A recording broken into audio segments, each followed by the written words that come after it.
we have fourth-year right-hander Alejandro Torres. We'll go into questions for Ale.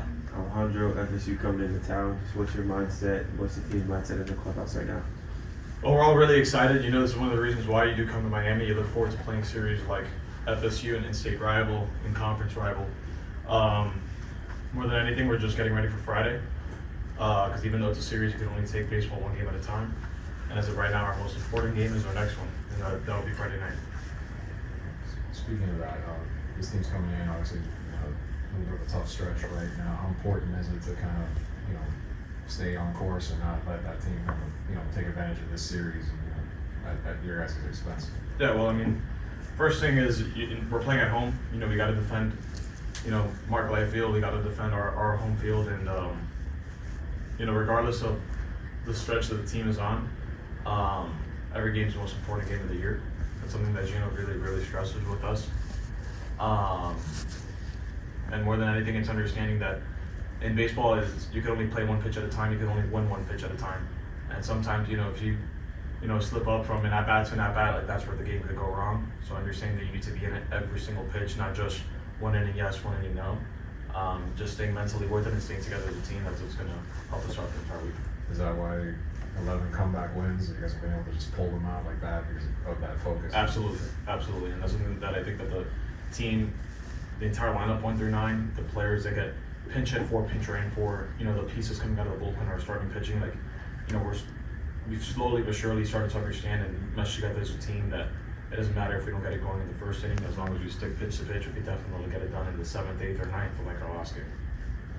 I mean, you mentioned this kind of series fueling why so many players in South Florida want to come to Miami. I mean, what did you know about the Miami-Florida State series growing up being a Miami native? Well, I mean, I used to grow up coming to the ballpark here, and the stadium would always be packed.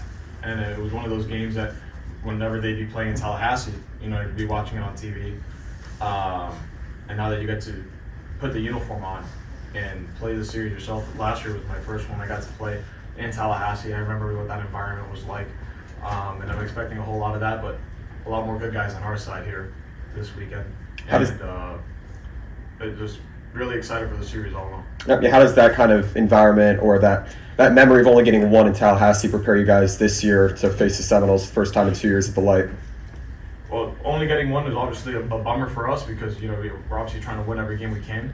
But looking forward into this weekend, it's definitely understanding that it's a great opportunity for us. It's an opportunity for us to beat one of our rivals. It's an opportunity for us to win more games in the conference and more than anything, just win games in general.